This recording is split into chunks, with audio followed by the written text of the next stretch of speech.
the invocation and pledge of allegiance by Mr. Meadows. Dear Father in heaven, we thank you for this time that we have to be together. Please guide us and direct us so that all of the decisions we make are in the best interest of students and toward meeting our goals approved by the board. In thy name we pray, amen. Amen. Please rise for the pledge. I pledge allegiance to the flag of the United States of America and to the republic for which it stands, one nation, under God, indivisible, with liberty and justice for all. Thank you, Mr. Meadows. Any special recognition for this afternoon? Yes, Mr. Chairman. Is this working out there? Okay. This week has been declared by the Georgia School Boards Association as School Board Recognition Week in the state of Georgia. And as such, as your superintendent, I want to, on behalf of our faculty and staff, and I think the citizens of Newton County, thank each of you for your public service as members of the Board of Education in Newton County. You have a very challenging job, but a very rewarding job at the same time as you work to enhance the lives and learning of our children. So thank you for what you do. And as a small token of our recognition, first of all, in front of you from Walmart is a small bonsai tree. So bonsai. And secondly, as commemorating this event and what's happening in Georgia this week, I do have a certificate thanking Mrs. Shaquila Henderson Baker. Ms. Baker. Thank you. Mrs. Abigail Coggin. Mr. Almond Turner. Our Vice Chairman, Mr. Jeff Metters. And Mr. Chairman, for you, Mr. Eddie Johnson. Let's give them a round of applause and thank them for their service. That's all, Mr. Chairman. Thank you, Dr. Mathis. Any public participation? I would assume we don't have any. Can I get an approval for the minutes, please? So moved. Second. The motion has been moved and properly second. Motion carries. Superintendent's report, financial report. Dr. Carpenter, please.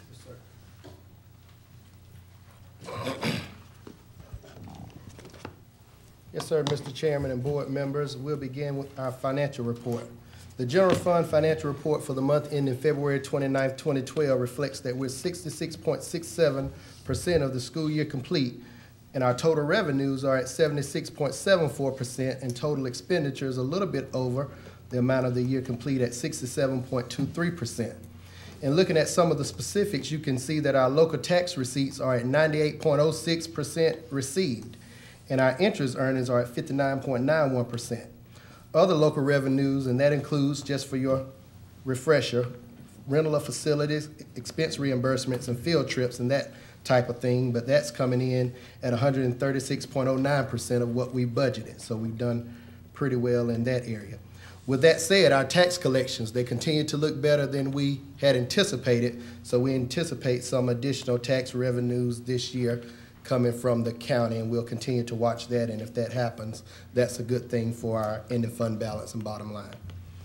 Expenditures are again this month greater than budgeted, as I've talked about, and most of that overage is due to our forward funding of health insurance premiums.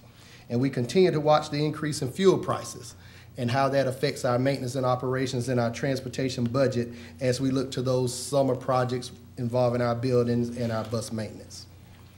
There's not a lot of activity in this report this time of year. Our staff continues to watch all expenditures very, very closely, and we're hoping to end the year a little better than we expected. If there are no questions, I'll move to the operations report. If not, I'll stop to answer any. Any questions, board members? Proceed, Dr. Carpenter. Okay, and looking at our operations report, look at our SPLOS. Look at business and finance number one. After receiving the largest SPLOS distribution of SPLOS 3 back in December, a little bit over $1 million. In January, the collection went back down to $805,282. And that's very, very consistent with what happens each December, because we all know that's the Christmas shopping season.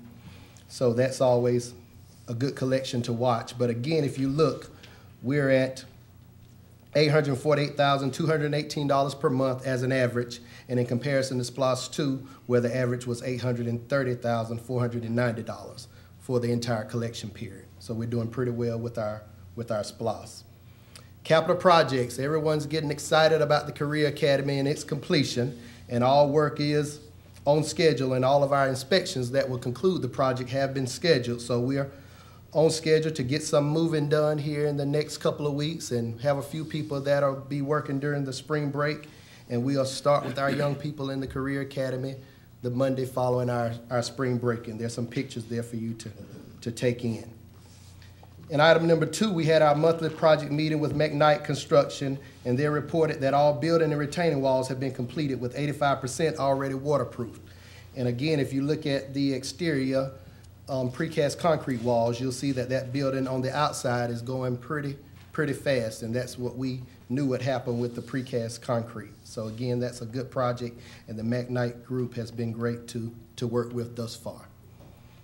Transportation, again, we're watching those diesel fuel costs. The average diesel fuel cost purchased during February was $333. I'm sorry, I was probably getting $300, but $3.36. And fuel was last purchased in January for an average cost of $3.28. And just to compare this with February of 11, that cost was $2.88. So that's something we continue to watch. That's all I want to bring attention to in this report, unless the board has any questions. I have one, Dr. Carpenter. Yes, sir. You probably don't have the answer, but we can follow through. Any comparison with the gallons of fuel that we're using this year as opposed to last year to see if our reorganization and our transportation is paying off as we planned? We do not have those figures here, but we've been looking at some of our purchasing, and it looks like purchasing is down. We also looked at that last month with our fuel contract for the coming year, and Mike Barr, I hate to ask you to call a number off the top of your head, but let me get it, because we included that in last month's report that showed the decrease in the total amount of fuel that we'll be purchasing this coming year versus previous year. This year we budgeted the same because we didn't know how 3-tier would work, but they did do some prognosis, and it's showing that we could actually purchase less fuel for the coming school year. But I can give you those numbers, and I did provide them last month. I'm sorry for that. No. It was mixed in the piece about the contract for fuel, so you may not have picked up on it. Thank you, Conley. Any other comments or questions from any other board members? Okay, thank you. Well, Dr. Carpenter, you can stand, please. Okay. Old business. Dr. Proctor is not. Oh, that's Dr. Proctor. I'm sorry. I'm sorry. We got Yes. presentation. Presentation. Mr. Barr, come I'm on sorry. up. That was right. We have Mr. Dan Hoven here with us from ATS, and we've been working with them over the course of about the last month and a half, along with our sheriff's department, and I think we've got the opportunity to enter in a very good partnership that's going to lead to increased safety for our young people who ride school buses. There was some legislation introduced, and I don't want to steal the presenter's thunder, but basically that legislation allows us to put stop arm cameras on our buses. Prior to this legislation, any way we dealt with an offender was through the bus driver getting a pen and a piece of paper and writing down who passed their stop arm, and that's not safe, and generally that leads to no reports of folks passing those stop arms. So now we have a process in place via state law that we'll be able to install such arms. Well, for districts like ours and many, many others, that's pretty cost prohibitive. But ATS, who's worked with automated traffic solutions all over the country, they've provided a solution that we think will work very, very well for our school system and lead to some increased safety for boys and girls. I also want to take this opportunity to thank Chief Deputy Carter and Lieutenant Watterson. They've been involved in these meetings with us. Lieutenant Watterson, you traveled up to Atlanta with us, and Deputy Chief Carter was here in the superintendent's office as we went through some of this, and the sheriff was here as well. He sends his regrets tonight, but they're in full support of our implementation of this plan. So we hope that it meets the board with approval as you get the information, and we'll see if we can't do something to enhance safety for our young people who ride our school buses. Mr. Barr. I just want to take a moment and say a few things about, and I want there to be some understanding that this is part of a larger ongoing effort in the transportation department and how this fits in with what else we're doing. Basically, we work on safety all the time. School buses still remain the safest way for students to travel to and from school. our approach this year has consisted of really 5 key elements. The first is student safety training, which includes the driver instructing students in safe practices when they're at bus stops. Secondly, we've got some curriculum from the State Department of Education. They've released, and we're reviewing that, and hopefully we'll be implementing that next year. The second element is driver safety training. We spent a lot of time this year talking about, with bus drivers, the safe unloading and loading of students in small groups of about 15, where they could ask questions and where they could leave the room with a real understanding of what was required by the law, what were best practices in terms of safety.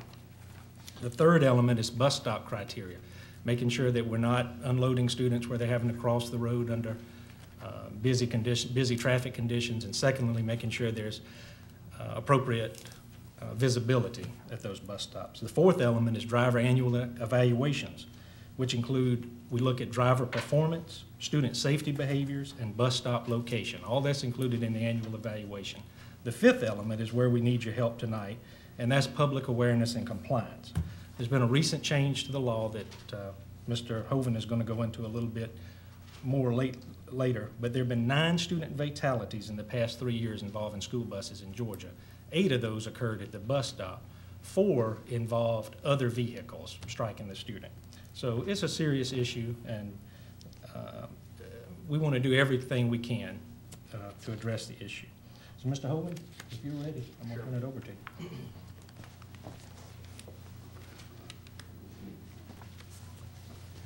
Thank you. Good evening. First of all, I want to thank Mr. Chairman and the fellow board members for allowing me to present tonight. As Michael had mentioned, over the last, and Dr. Carpenter, over the last few months actually, we've been working very closely with Dr. Matthews, Dr. Carpenter, Michael, and of course the Sheriff's Office as well in going over this type of program. It is new, and what I wanted to do tonight is go over a few of those details and a little bit of education on how the program works. Our focus as a company, we've been in photo enforcement for many years, over 10 years. It of course is, and it fits in with school bus cameras as well, as making life safer and easier on the road ahead. So it fit our model very well as we're moving forward. 3 things I'd like to go over tonight. First is defining the problem, which Michael's already mentioned briefly, a little bit of the program overview, and then just a couple slides on American Traffic Solutions as well. Defining the problem. As Michael mentioned, Atlanta, or I should say Georgia, seems to be the central state for accidents of school children on and off buses. They lead the country in these type of situations.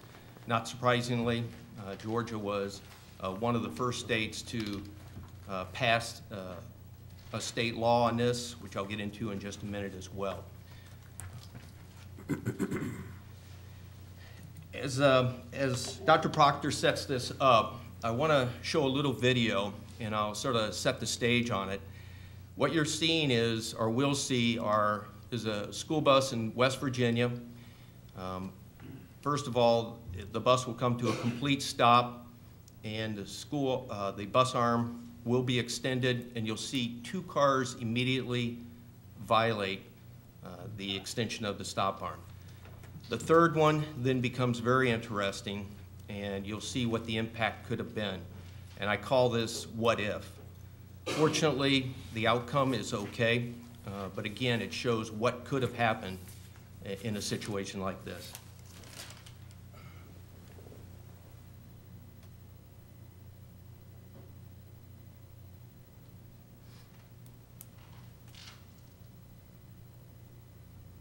Two cars will come now, and you'll see the stop is noticeably extended.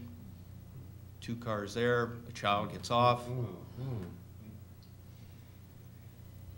And of course, the state law that's been passed here and in a number of other states last year, the key thing is, how do we prevent those type of situations? And tonight, that's what I wanted to go over with you. Last year, there was a study done called Operation Safe Stop actually in Duluth, Georgia. 45 Gwinnett County public bus drivers participated. During that one-day session, over 137 violations were captured and essentially written down on a piece of paper. There was no cameras associated with the buses. Essentially, the bus drivers wrote those down. In a 9-month period, or a full school year, that equated to almost 25,000 potential violations that could have occurred, which is... For the benefit of the board, we participated in that survey, and I think out of 236 buses, we had 92 reports on that day here in Newton County, Georgia. So the potential of accidents and serious situations is very high. Now, a little bit about the Georgia law. It is Senate Bill 57, and it's called the Illegal Passing of School Bus Arm. And as you can see, the legislation wanted to make a statement. The first offense is $300, the second $750, and then it even goes higher on the third one. Again, wanted to make a statement on the severity and the importance of keeping our children safe. One of the things that's very important, this has to be reviewed by sworn officer and in this situation it would be the Newton County Sheriff's Office has to participate and has to review these and ultimately approve them. We do not approve them, which I'll go into in just a minute. Program overview, very basic. What we want to do is change dangerous driving behavior, ultimately to increase student safety on and off the bus. There are a couple key things that we found during our research. One, it needed to be a full turnkey technology, meaning a company that provided the cameras, the capture of the violations, and also the processing, which I'll go into in just a minute. Also, no driver interaction. They have other duties, which is a priority, is of course watching the kids on and off the school bus.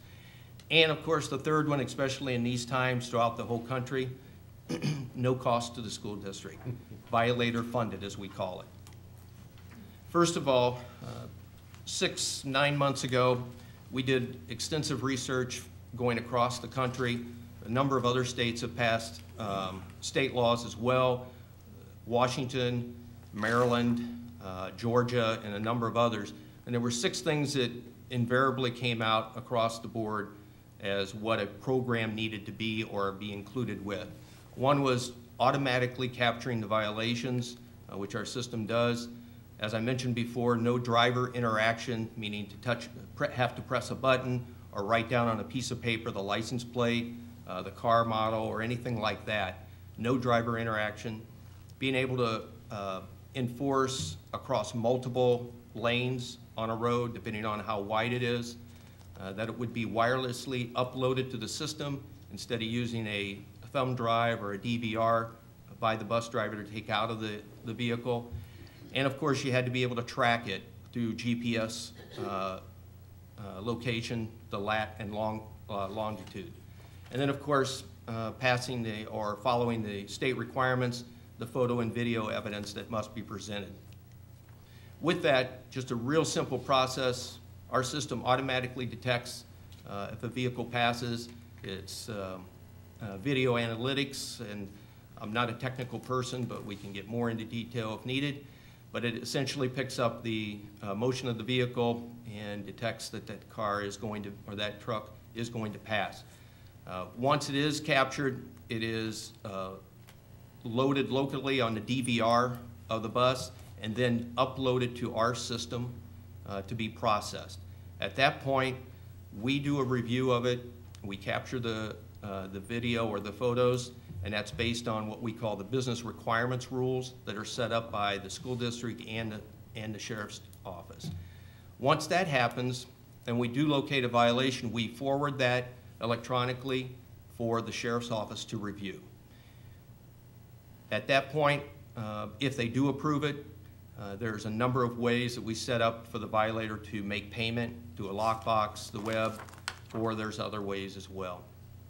With that, here's a snapshot of the police review screen. You'll see up in the left-hand corner, I referenced the GPS coordinates. That tracks the exact lat and long of the vehicle location. It also shows a vehicle multiple shots of the vehicle passing the stop arm. And then there's also a video that goes along with this as well. And that's usually 6 to 7 seconds long that clearly shows the vehicle passing the stop arm. At that point, you'll see a little button there, green and red. It's either accept or reject. If it's rejected, nothing happens except that it is logged, that it is a rejection. But if the deputy does accept it, at that point, it is then sent back to our processing center. And at that point, we mail out a notice of violation or citation.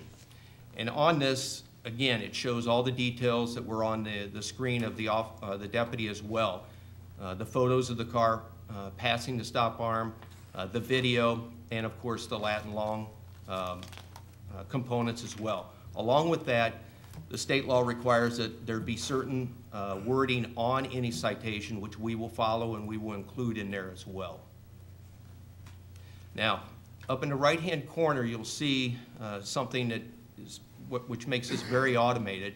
There's a notice number and a PIN number. And for the individual or the violator, they can be directed to go to a website, and it's actually called violationinfo.com. It does not have our name on it, ATS, but it essentially will have the school district's name up there and so forth. There are essentially 4 key components of this. One is to provide frequently asked questions, which we will assist the school district and the sheriff's office in putting together. The other is they can actually view the violation and see the actual photos and the video. And then, of course, we make it simple. If they, at that point, are convinced that there's nothing they can do and they did violate it, they can pay online through Visa or MasterCard. And finally, there will be probably some that will dispute the ticket. And that also, the tab there gives a process on how they can do that as well. With that, this is where we also attempt to make the sheriff's office life much easier and seamless as well. ATS will provide what we call evidence packages that will include copies of the first and/or second notice, the camera log, any of the reports that are associated with it, and the docket report as well. This can be electronically sent to the court, or it can be put together, printed, and provided to the court whenever the violator does want to dispute it. So we provide all that data. A little bit about American Traffic Solutions, and I'll make this quick. We are the largest automated violation processing and photo enforcement camera company in the United States and Georgia. We do understand photo enforcement. While this is a very new initiative within the state, all states, we do understand how to handle photo enforcement overall. In fact, these are some of our North America clients. Down there at the bottom is Georgia, and just give you a quick example, in Cobb County, the city of Marietta has been a longtime customer, as well as Alpharetta, Roswell, and Fulton County. In addition, in Clayton County, the Clayton County PD and Morrill, and then of course in Gwinnett County, Duluth, the city of, and then the county PD, and then finally in Athens-Clarke County, the county PD is also one of our customers. They all use photo enforcement, and you may be familiar with red light cameras. That's exactly what this is. Along with providing the capture of the violations and processing and assisting the sheriff's office with the court process if necessary, one of the things we found very important is what we call community outreach or public awareness programs. We're very strong and feel very positive about making this very transparent upfront in advance of the program being implemented, that there needs to be a very strong public awareness program. This will include press releases, PSAs, any type of opinions, articles, and so forth. And our focus is to educate everybody in the community that this program is going to be initiated and implemented in the near future, generally 30 days out.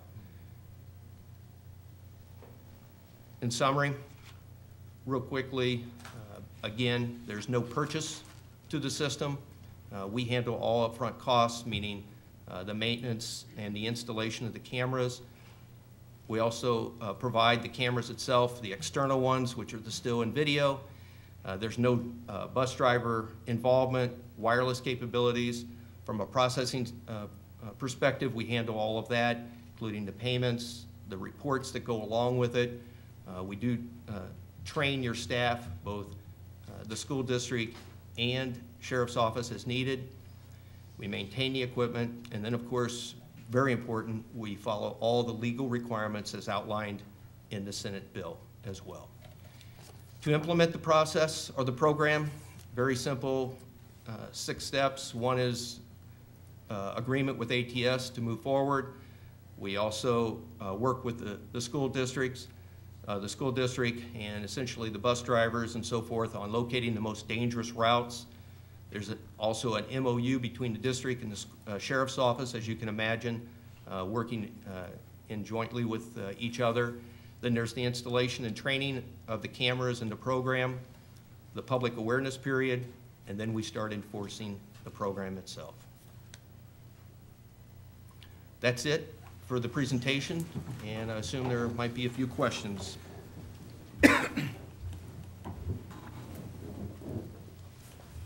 Are there any questions or comments from the board members? Yeah, I have a question. Go ahead, sir. With this system, will you be able to use it for training of the actual bus drivers? Because I think it's important to make sure that they're putting the arm out in time enough to give traffic to stop. Yes. Number one. And number two, can the district have the capability of randomly reviewing the behavior of the bus drivers? The first one, from a training perspective, there will be a certain aspect of the training because our cameras will be activated, of course, whenever there's got to be a certain activity, meaning the school arm, the arm is extended. So in that sense, our program essentially does rely on a little bit of the bus driver behavior and so forth. And your second question was, can you use it as a, Will our district have the ability to retrieve some of the data to review for training purposes? Yeah, all the data is kept locally initially. It can be extracted as well if need be. It depends upon how you want to handle that, but it essentially is a DVR so that essentially all the data is there. And my second question, who will be notified if there's a malfunction? Will it be the sensor or something that will go off to let them know it's not functioning properly? Yeah, that's a very good question. Actually, we have remote testing of the program every day, so we'll know essentially if the camera is running, because we'll be monitoring that on a daily basis. And essentially what we'll say at that point is we'll either issue a ticket to get it repaired or maintained, or we'll do more research and come on site and fix it. Okay. Yep. Next question. Okay. You mentioned something, let me ask another question. What's the turnaround time if there is a problem to get it repaired? Well, very good question. We have local maintenance here in the Atlanta area. We're figuring that it'd probably be within 24 hours. Okay, maybe extended to 48, but our goal is to try to get that camera back in shape as soon as possible. Any other comments, questions? I have a couple of questions. Go ahead. Okay. I'm just looking at some past articles here of other school systems. So I see Cobb County started this past school year. And they did, and this may be for Mr. Barr more so, and they did 10%. They outfitted 10% of their school buses. Is there a plan to do a certain percentage of our school buses or to do? 10%. Yeah, it's usually what we have found, 10%. And of course, this is a new program across the whole country. But in our research, talking to a number of school districts in, like I said, many states, they're estimating that they would generally start with 10%, maybe 15% of the buses. Also, our research shows that generally the drivers have a very good idea, as as Michael Barr probably has, where the violations are occurring, what routes. Higher traffic violations, ones that might stop at near apartment complexes that are stopped there for a while, people potentially getting impatient and so forth. So generally, we have found the bus drivers have a very good feel on which ones to mount cameras on. Okay, that was going to be my next question. So would we go by just Mr. Barr, just bus driver reports, or would we go by, I saw on your presentation that you guys do kind of like an evaluation of high traffic areas or something you meet with the district? We can do counts of high traffic volumes as well, but probably our best analysis is probably the individuals that are out there on the street every single day. They see the violations, they generally know which routes are the most dangerous. Okay, and I have one last question. Okay. Now, it wasn't mentioned, and cars and cameras do everything now. Can it detect ahead of time when a vehicle is approaching, like too fast or too close? Yeah, it's video analytics, and again, I don't know all the technical details, but it's a sensor that's built into the camera system that tracks the speed of the car, and essentially think of an algorithm that says, hey, if this car is going so fast, it probably will not be stopping. Mm-hmm. So does it give a warning to the bus driver, or no? It won't give the warning, no. Okay. At that point, no. Okay. So Mike, do we have some real problem areas? We do. I can give you a recall of about 6 immediately. Any other questions or comments? Early warning. Washington Street is one area. I like this idea. Yeah, it's been very well accepted throughout, especially Georgia and throughout the country, I will say. And I know you probably said this, but the video you showed us where the child was almost hit, that was not a simulation. No, that was real. live. Yeah, we received permission to do it. It's actually a school bus in West Virginia that was filming with a camera in the front of the vehicle. Okay, thank you very much, Mr. Barr. Okay. Any questions? Thank you. Dr. Carpenter?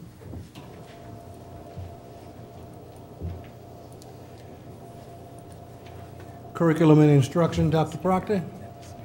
Thank you. Dr. Proctor is going to defer to me just for one moment, Mr. Chairman. Sure.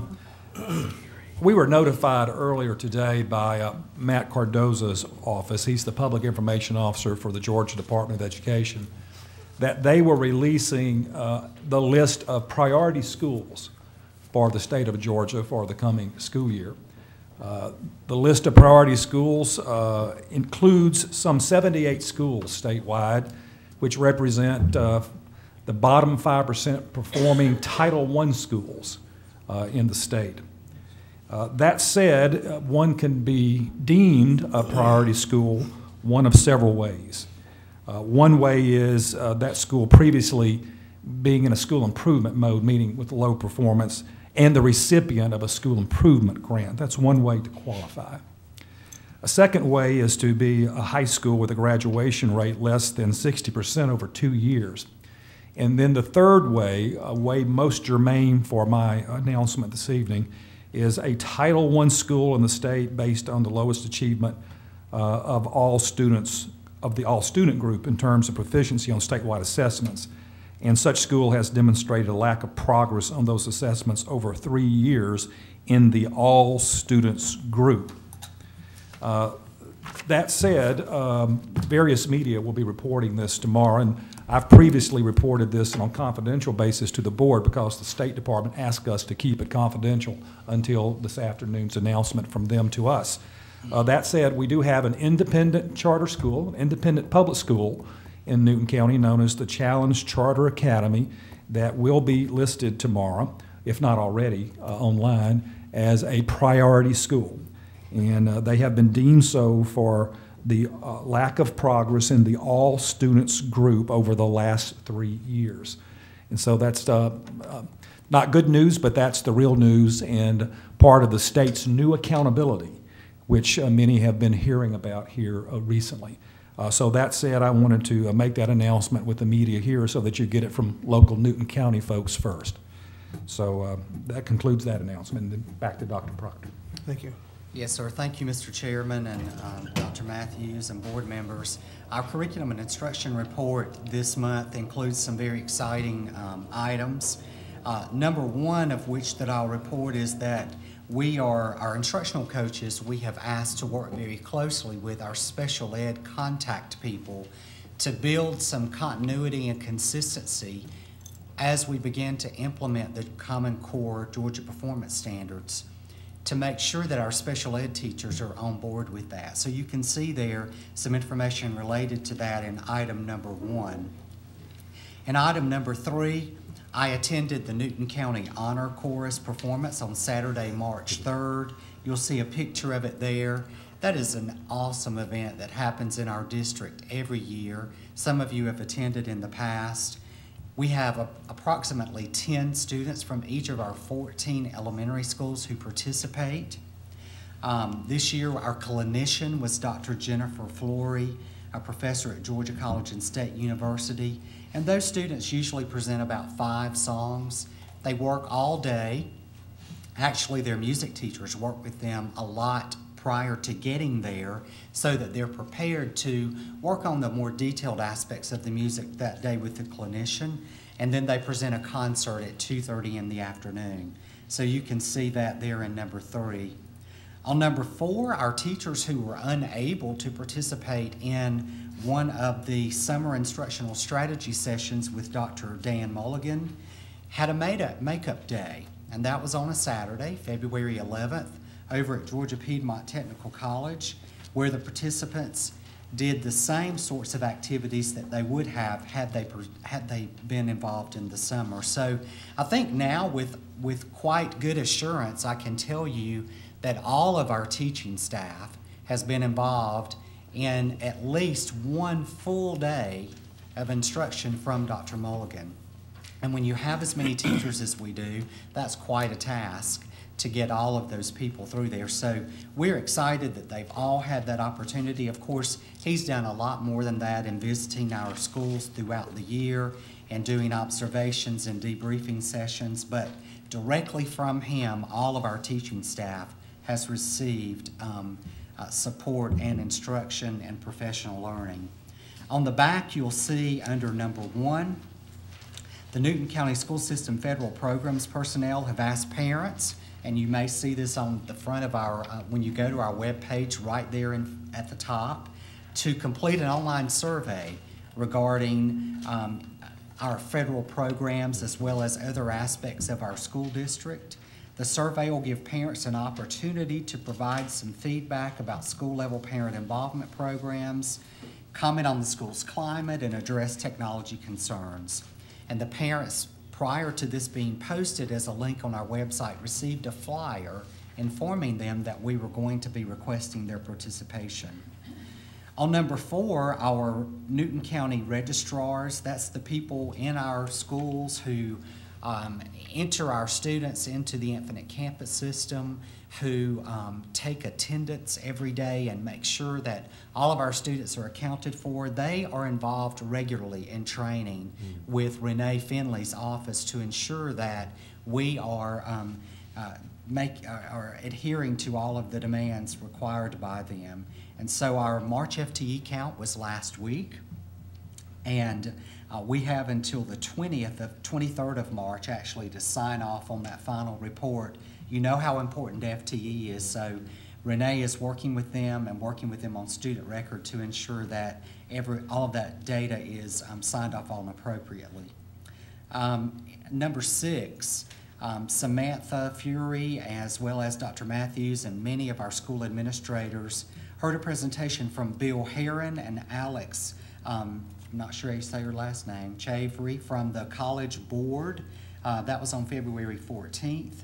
And they learned a lot about advanced placement, about preparing our students for college, taking the SAT, the PSAT, as well as a lot of reports that are available from the college board. In addition, they also presented information on Springboard, which is a curriculum that they have available. And which we are investigating, Ms. Fury is investigating, perhaps beginning to use with our schools and our teachers in the coming years, maybe even next year.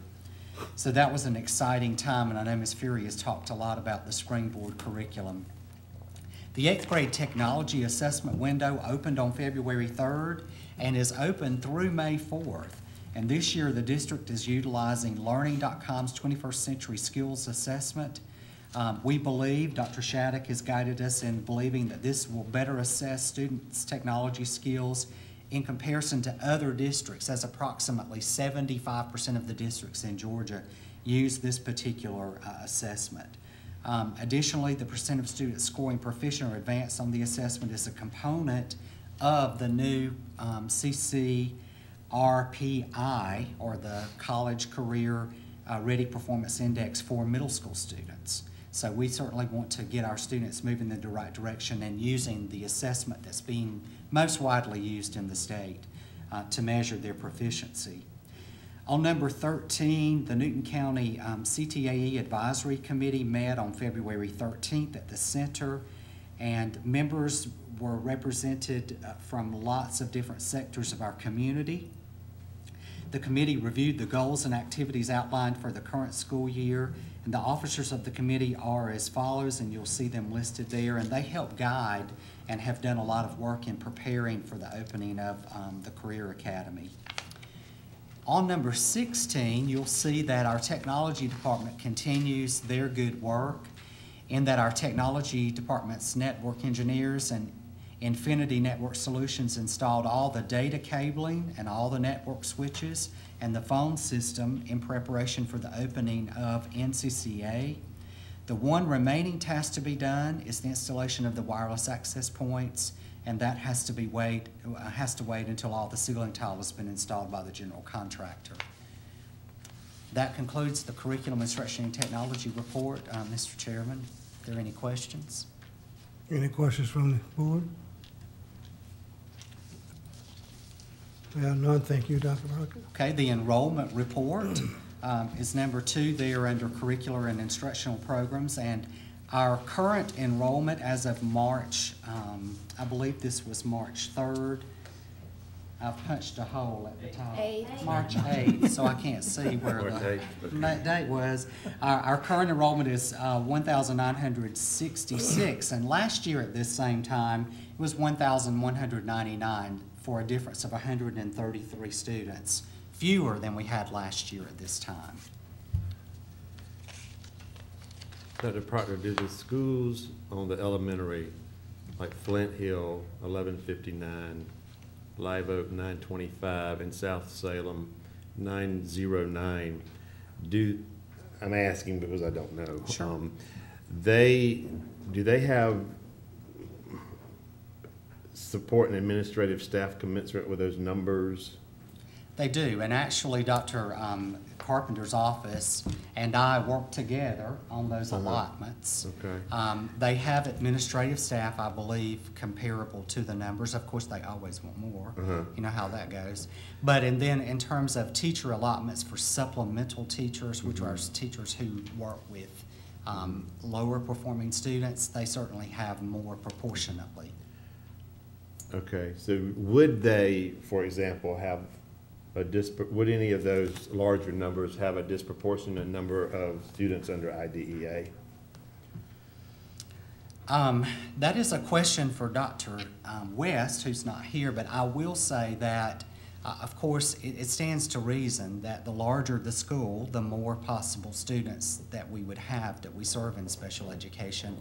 I do know, and this is just from listening, not any hard facts that I have, but I can tell you that it does appear that Flint Hill does have more special ed students than perhaps might be proportionate. But that we've had that situation at another school in our district when we were housing certain programs at schools, low incidence programs, meaning a program that we don't have all over the school district, we just house it there. So sometimes that appears to escalate the number of special ed students, but I could not actually quote those numbers to you. Standing here, I'll certainly get back with you. In that case, where a program might be placed there, would there have been a coordinator over that program, for example?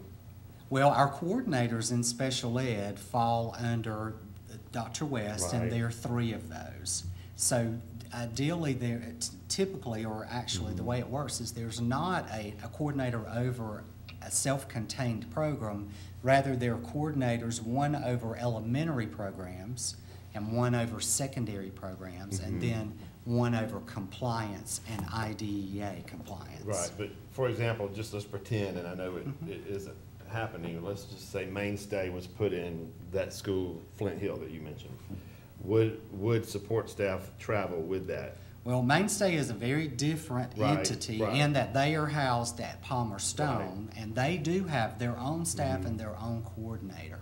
So if we're Right. talking about a low instance program like, let's say, a profound and severe self-contained class, they don't have a coordinator. Right. They have Brooke Ramsey as their elementary district coordinator, but they certainly have teaching staff and paraprofessionals assigned to them based on the number of students in the room. Okay. Would the duties of an assistant principal change drastically if a school had a disproportionate number of students in special ed? I wouldn't say drastically, but certainly there are additional responsibilities when there's a higher instance of special ed students in a school. And referrals? Okay. All right, thanks, I appreciate it. Sure. Yeah. And Dr. Matthews, with your permission, I'd like to talk about eBoard. Sure, please. Which you asked me to do that here a little bit.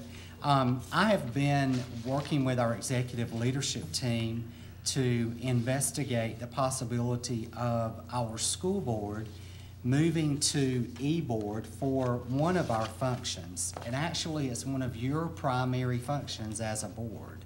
And that's the approval of and the assurance that our school board policies are up to date, current, that they don't conflict with one another, and all of that good stuff. Since Ms. Fury and I have come into the roles as executive directors, we've brought to you a few policies to be revised. In the revision of those policies, we have found some instances where there might be some conflicting information in another policy that's caused us to bring that to revise, which leads us to worry just a little bit if we've sort of found that as we began to work on it, there might be some other situations where that's the case too. We want to work to ensure that all of your policies are accurate, don't conflict with one another, and are up to date. We do as good a job as we can of doing that on a regular basis, but I do worry just a little bit and have a little bit of angst that there might be some room for improvement. Let's put it that way. So in talking with Georgia School Boards Association, there is a service that they provide through Harbin, Hartley, and Hawkins, and Marvin Brooks. And it's a review process of all of your policies. Every policy that you have is thoroughly read and vetted and compared to our other policies to ensure that they're all accurate. That's a service that they provide and, on a one-time basis, wherein Ms. Brooks would first of all do all of the legwork ahead of getting here. She would spend an entire day with our executive leadership team staff and pertinent other personnel, including people like Ms. Finley in Student Services. As you know, there's a whole section on students. Ms. Finley deals a lot with that. And she would sit with those various people, with Dr. Matthews present and me and Samantha and Dr. Carpenter where appropriate, to ensure that we all have the right language in our policies and that they're all current and they're all up to date. There's a one-time fee for her doing that, which if we went to an outside source, if we went to someone not associated with GSBA, would be a lot more expensive. That one-time fee is $10,500. Ms. Fury and I believe that we have that in our current budget without having to do without anything. Imagine My eyes that, going but we've cross. been able, the reason for that is we've been able to streamline some of our purchases and be very careful with our expenditures so that we could do that within the current budget constraints with no extra added concern to you or not taking away anything from anybody. I feel like it's important to do that. But I wanted to, Dr. Matthews asked me to share it with you, to talk to you about the process just a little bit. In addition to that, what I'm proposing is that once it's all cleaned up, it then goes to the eBoard site. Many of you are probably familiar with what eBoard looks like, but if you're not, I'm going to show you one site here that you'll see right up here on the screen, and this is just a school district in South Georgia. You go to their policies module right here. You go down to, let's just say, instructional programs, which is that over which I'm responsible, and Ms. Fury. You go to an area like class size, or scheduling for instruction, rather. And there their policy comes up, but at the bottom, the thing that I really like about this is you have all the cross-references to Georgia Code, U.S. law, federal law when necessary, and State Board of Education rules. Here are State Board of Education rules, the official code of Georgia, and then when applicable, you have the cross-references to federal law. The yearly fee for this module and for them to post everything after we've reviewed it onto this module site is $3,000. Currently, they're posted on our district website. What we would do is on that link where it says policies on our district website, it would just link to eBoard. And people would go straight to that for policy review or if they wanted to see what was in our policies. The nicest thing about all of this, however, is that we will have gone through that vetting process. We'll know what's up there is accurate, is current. Every spring, and this is something that Ms. Fury wanted me to throw in, one thing that they will do for us for an additional $1,500 a year, think about it though, that's really not that much to ensure that your policies are up to date, is they will revise, tell us what needs to go on that site every year, make sure it's all compliant with federal and state law and what's been passed every year in the legislature. That alone, keeping up with that is a difficult task. Because Ken, there's numerous federal and state laws that change every single year. Especially when you have, and here I go, a district office staff this small. It's hard to keep up with all that. So what you're talking about here is the $10,005 for the review, and getting everything cleaned up is going to be my wording, which I believe we have in our current budget. And then a $4,500 a year, $3,000 to host it, $1,500 to make sure that it's correct and accurate every year. Plus, that ensures that includes them putting everything on the eBoard for us. We don't have to do that on our end. So I just want to put that out there. If you have questions, discussion, maybe we can talk about it. Maybe. Well, I have a question. Sure. The $4,500 yearly, where is that coming from?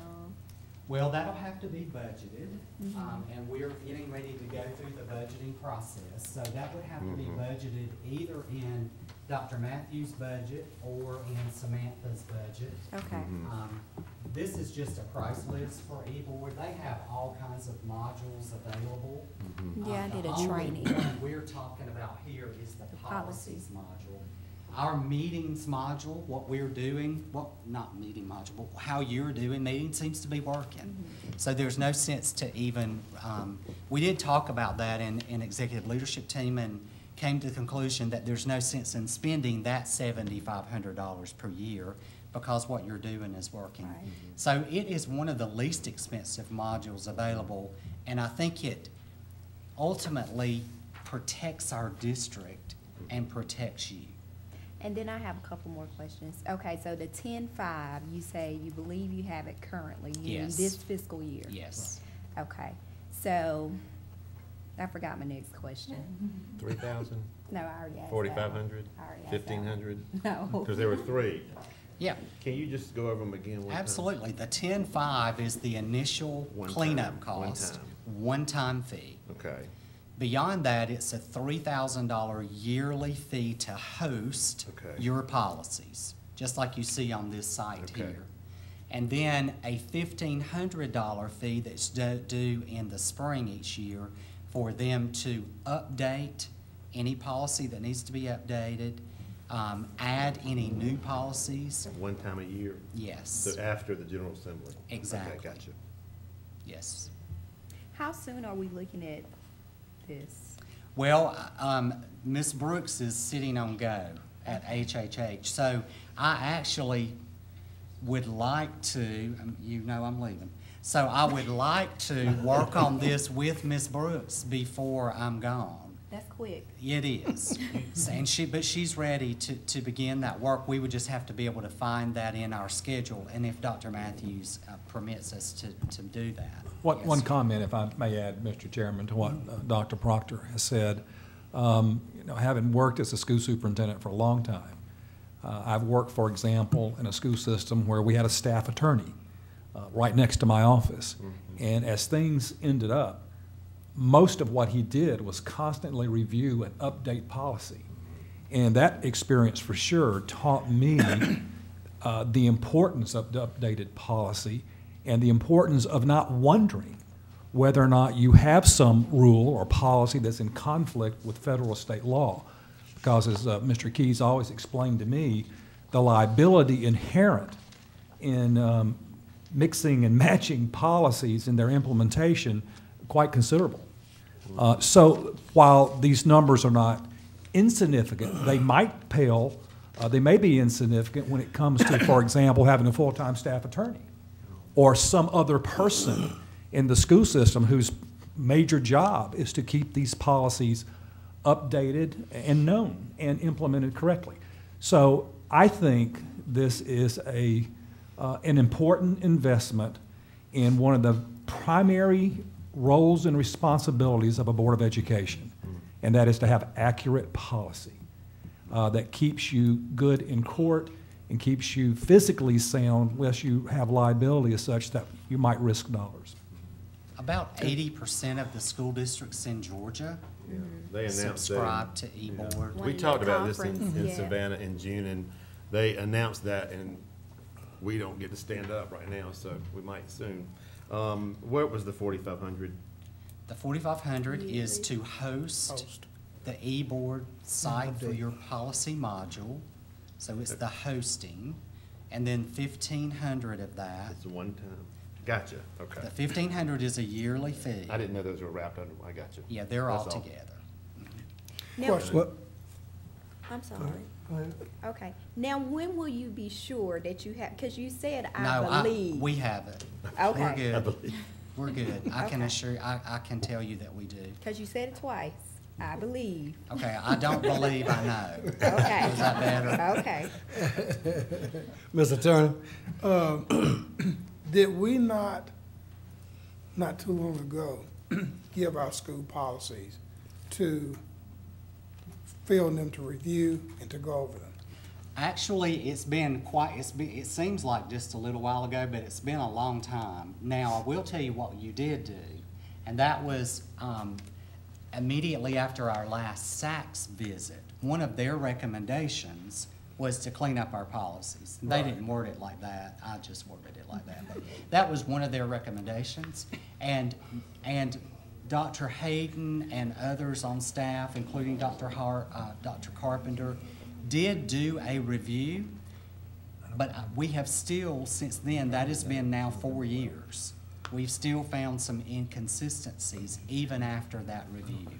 So we feel it's necessary to reconvene this and review.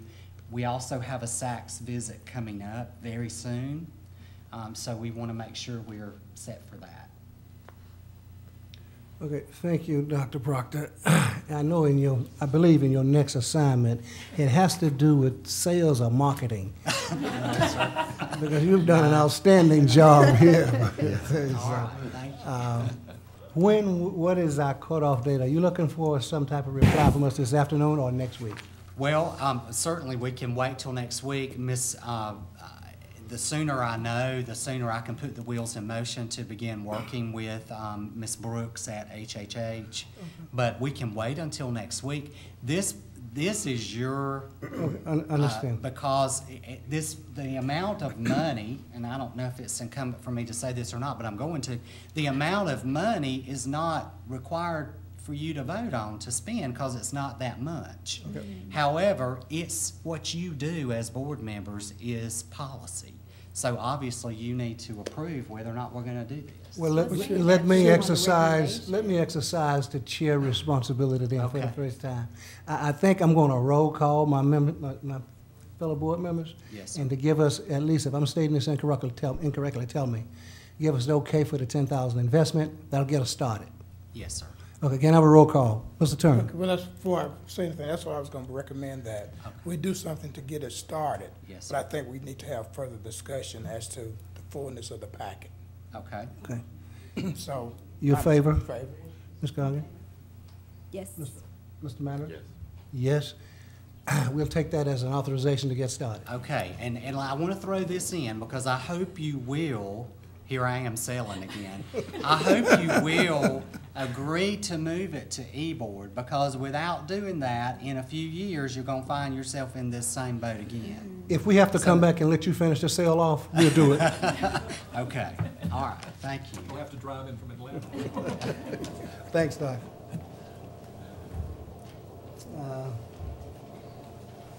Old business, Dr. Carpenter. No, I'm sorry. Dr. Proctor. There have been no additions or comments related to that policy. So I'm thinking that next week you will vote to approve that policy as presented. Thank you. Yes, sir. Okay, new business items A, B, C, and D. Dr. Carpenter. Mr. Chairman and board members, will of course begin with item A. You've heard the presentation from Mr. Hovind, Mr. Barr, and myself related to American Traffic Solutions and what they can afford us. So here you have the official recommendation. The superintendent recommends the approval of an agreement with American Traffic Solutions, Inc. for the implementation of an automated camera enforcement program for school bus warning device violations. Further, the school superintendent recommends the authorization be granted to execute an intergovernmental agreement with the Newton County Sheriff's Department for the review of such violations as required by law. The term of each of the agreements shall be 5 years and begin on the date that the first citation is issued. And basically what you have there as background is a rehash of what we've already spoken about. Are there any other questions or comment on this particular item from the board member? No. Okay, next item, Dr. Carpenter. In item B, what we have here is a resolution to participate in the Newton County Public Infrastructure and Facility Siting Work Group.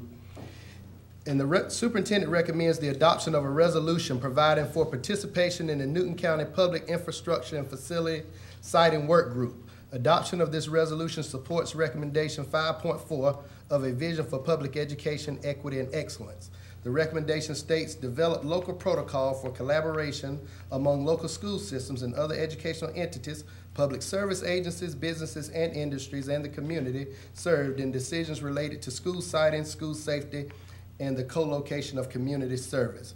Mr. Barr and I serve on the Center's Facility Siting and Infrastructure Siting Work Group. And we've been working on some background that you have there relative to the facility siting overview and protocols. Mr. Barr is very, very instrumental in the development of these protocols. They've been vetted with each of the organizations, and we've presented them at the Community Collaborative's annual meeting. So at this point, we're ready to put some teeth into the protocols by way of a resolution that'll be adopted by each of the entities that are a part of the Newton County Center for Community Planning and Preservation. So there you have the resolution for your review, and we'll bring it back for a vote along with signature lines next week, I'm sorry. Thank you. Now, item C. Item C, this is something I've been talking about for the past year, and that's the fact that we're gonna have to do some meal price adjustments and, just to be clear, increases in order to be compliant with federal law. We've been talking about it, trying to let people know that it was on the horizon. I just watched on the news, I think yesterday, Paulding County Schools went up with their student lunches by 25 cents, I think. Is that what you saw, Ms. Lumen?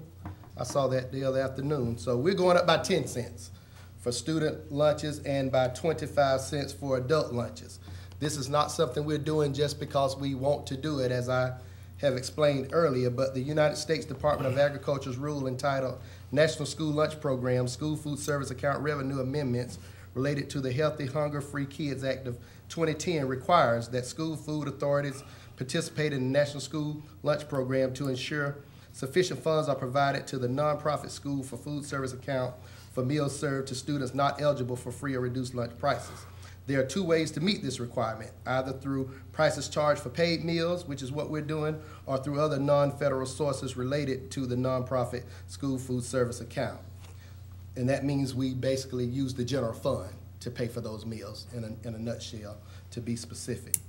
Over the next 9 years, via this rule, the school lunch program meal prices for paid lunches must increase to an amount equal to the federal reimbursement rate for free lunches, less the meal pay reimbursement of 0.26.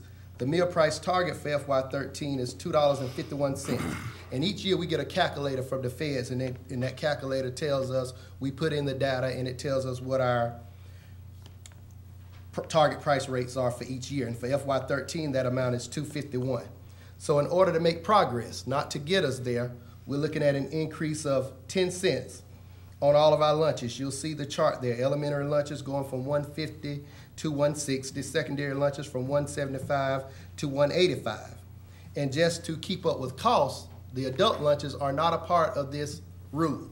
The adult lunches just has to do with the amount of money we're spending to provide adult lunches. And there we have the increase of 25 cents, and that price going from $2.75 to $3.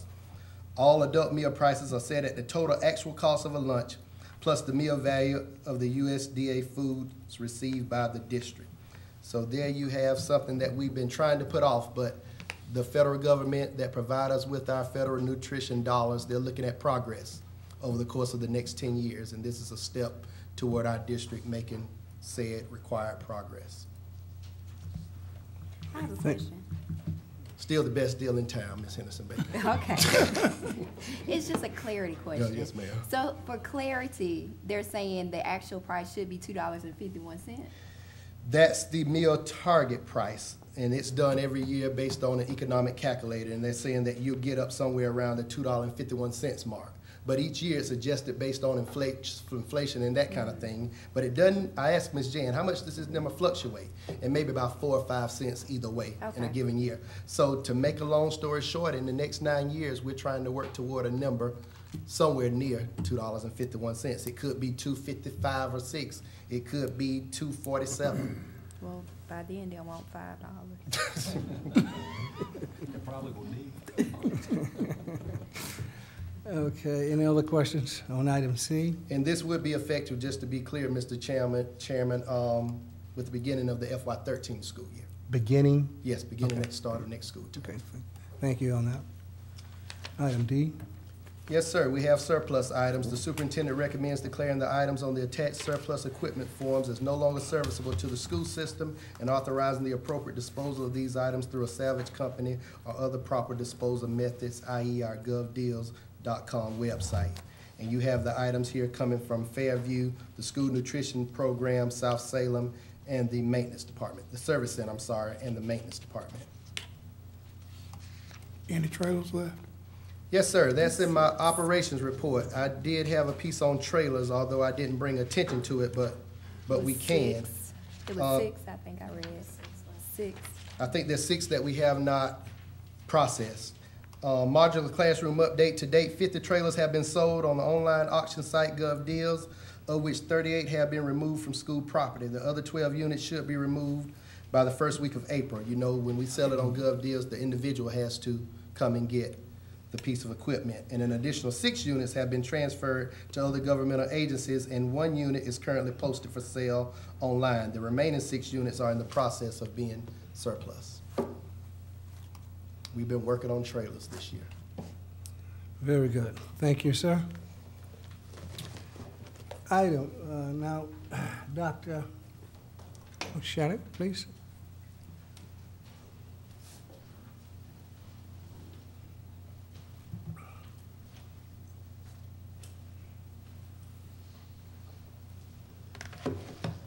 I didn't realize the surplus items was item D.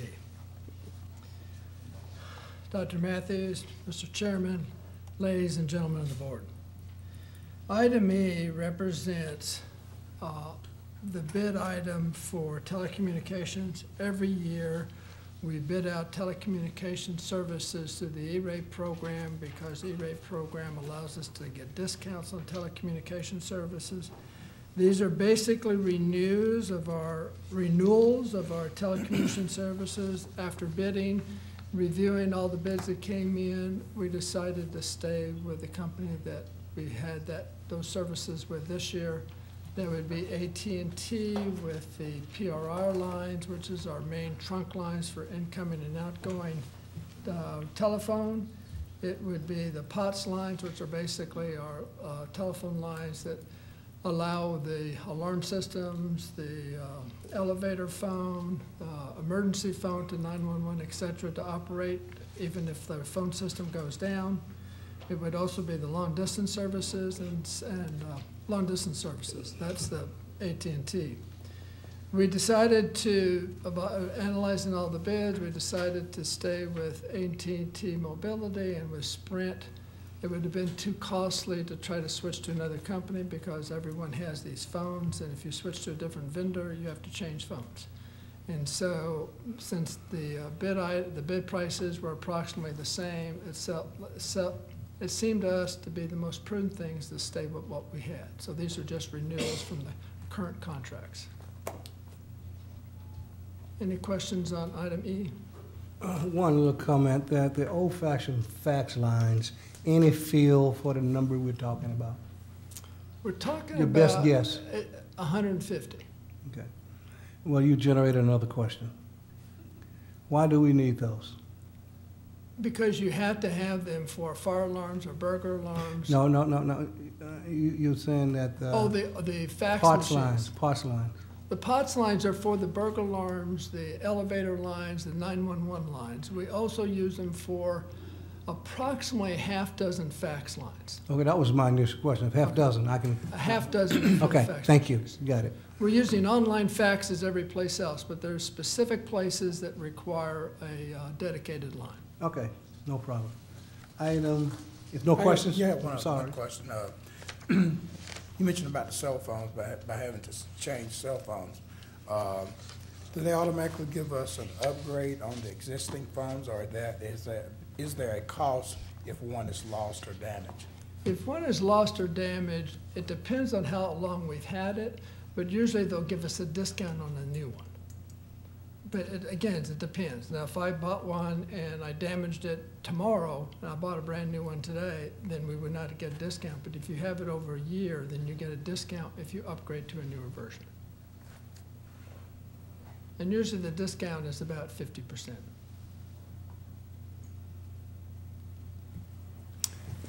Okay. Any other questions? Next item. Item number F is for we bid through the A-rate program, we bid, as you're well aware by now, the technology infrastructure of various schools. Last fall, if you remember, there were some schools we decided not to upgrade because we knew we didn't either ask for the proper equipment or we knew they would get a higher discount for the coming year. And so we bid out 4 schools this year. All of them would be at the 90% discount rate. It's Clements and Liberty Middle Schools and Livingston and Middle Ridge Elementary Schools. And so we bid these out and we received the bids back, plus we bid a certain part of the Career Academy, a unified communication system for the Career Academy, so we can start unifying our telephone service. For example, Clements, the bid on Clements came in at $237,000, and at the 90% discount rate, if the board decides to do this, the cost to the system would be $23,715. Now, what I would like to do, I have to present this according to E-rate rules to get so before I make my application. If the money is approved by E-rate, I'd like to bring it back in the fall and have that discussion whether we want to absorb or how we can absorb the 10% share. You know, whether it comes out, whether I can find the money out of my budget or what. But I don't want a decision on actually going ahead. I want you to decide to allow me to apply for this today. You said tonight? Did you say tonight? I'm sorry. No, no, I said this I'm sorry. month. I Okay. would like you to approve my application to E-rate. for Understood. these. And then in the fall, we can decide whether we're actually going to do the work. Okay. Item G is about internet access. That's another thing that we apply for E-rate for. We've had some difficulties with our internet for a variety of reasons this year. Some of them has been the vendor, and some of them has been the fact that we're just using more and more of it. And we're actually maxing out our capabilities. The Department of Education in Atlanta provides us with 100 megabits of bandwidth. And they pay for this, and they're using their E-rate discount to help fund this for every school district in Georgia. And it has cost us nothing for ever since we've had bandwidth from the 1990s, internet bandwidth. This year, though, we found that we were actually maxing out that capability. We were reaching the limit of 100 megabits. And so we bid out a additional bandwidth, and the wording of the bid was that people could bid up to 500 megabit. And so we got various bids in and various amounts of bandwidth. And the vendor with the best bid was a company called ENA, and they bid either 100, 200, or 500 megabits. And the 500 megabit cost was $4,400 per month. But since we're at an 83% discount rate with E-rate, then our cost for that 500 megabits of bandwidth would be $748 per month. And I will be able to work that into my budget for next year, so there won't be any additional cost to the system. Okay. Any questions from any members? I have an observation. When you determined that you needed 500 megabit of bandwidth, knowing that we have a sick system, ill system, how did you determine that it's bandwidth related or hardware related? We do speed tests on the bandwidth on a regular basis, and when everything is working fine, we're hitting the maximum. This week, we had some problems. We were hitting the maximum, but we had hardware problems which caused it to slow down. So we are regularly testing the bandwidth capability, and we're regularly reaching the maximum. Okay. When everything else is working smoothly and there's no problems, we're bumping up against the maximum allowed. Okay. So in another way, you're telling us that the hardware that we're utilizing is decreasing in efficiency, the hardware. No, sir. Okay. I'm not saying that. Okay. What I'm saying is when the hardware is working efficiently and correctly, we are still bumping up against the maximum. When we're having hardware problems, not only are we getting close to the maximum, but it starts slowing everything down. Okay. Because I the won't hardware beat is- it, but you say when working efficiently. I'm concerned about when it's not. Well, we are too, and we're working That's with. why I'm, okay. We're working with primarily, it's not our hardware that's causing the problem. The problem is caused by AT&T and their routers in between getting onto their main bandwidth. Okay, thank you very much. Yes, sir. Okay, item H, Doctor, any other questions on that, please? Dr. Cobb? Yes, sir, Mr. President, board members, I think our personnel recommendation is twofold tonight. First, we'd like to ask that the board approve all personnel items on our monthly personnel report as outlined on behalf of our superintendent during executive session. Okay, I need a motion to approve the request. Second. Motion has been approved and proper request, motion carries. Need a vote? Vote. We didn't vote. Vote. Okay, I'm sorry. All in favor of approving the request, let them be known by aye. Aye. Pose the same sign. Also, on behalf of our superintendent during executive session tonight, we carried our professional staff recommendations for the coming school year relative to our teaching staff and our certified staff, not to include administrators at this time. And you all have that thick list of over 1,000 names, and we'll ask for a recommendation at this time. So moved. Need a second? Second. All in favor of approving the request? Yeah, I need to abstain from voting on number 136. Understood. and I need to abstain from voting on 857. And I need to abstain from 993. All in favor of the request? Aye. Aye. Opposed, same sign. Ayes have it. All right. May I explain what what happened here with the numbers calling out? We are not allowed to vote on a relative in the addition of the new contracts that'll be issued next year. So we found, after reviewing the request, we found relatives on the list, and these item numbers, or numbers we called out, was related to the relative that was on the list. So we abstained in that process of not voting on it. We excluded ourselves. Any questions? Okay, moving on. Any other items, any other board members like to mention or comments? I have one. Go ahead. I haven't had one in a while. But I want to share something with our audience members because we talk so much about integrating technology in the classroom. And this morning we all got an email from a teacher where her 5th grade class out at South Salem, and I wish she would have stayed. The teacher actually was here. She had her 5th graders send us PowerPoints in reference to Georgia School Board Appreciation Week. And that was Ms. Garrett who left out. So all the students sent PowerPoints that they had created themselves, 5th graders, which was awesome. They used animation and stuff. And I think it's really great when we see teachers really integrating that technology piece and encouraging students to do so.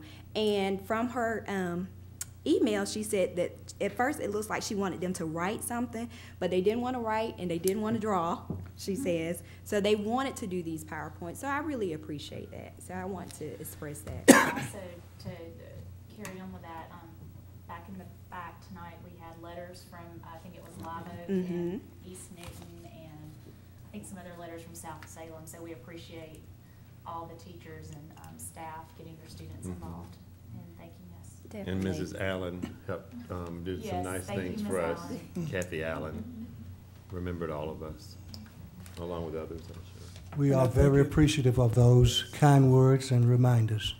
I think it would also be in line for us to make the public aware that we have other school systems looking at positive things that we're doing. And Dr. Mathis, if you don't mind, would you elaborate on the fact that Savannah Chatham County is coming here to look at our system?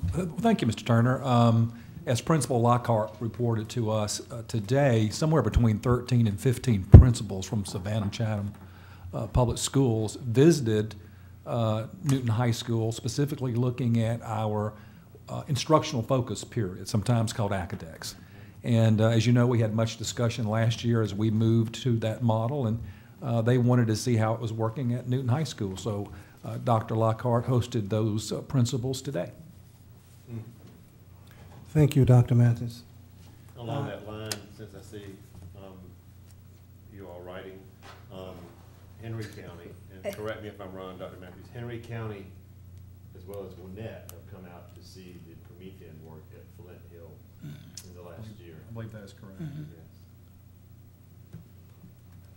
If no other comments, we need a motion to, we want to reconvene in executive session. So moved. All in favor? Well, I second. Second. I second. Then we need a motion. Now we need a motion. We need a motion to go back So to moved. executive. Now we need a motion to adjourn, So moved. right? We got to vote. We need a motion to Go back in executive Jeff session. Jeff just did that one. Okay. Shaquilla. And I second. Jeff? So we all agree. Okay. Aye, all in favor, say aye. Okay. Now I need a motion to adjourn. So moved. All in favor? We'll have to adjourn because we're going. Go back in executive session. Adjourning. He's already publicly recognized that we're going Okay. to close session, executive session. That's a learning curve.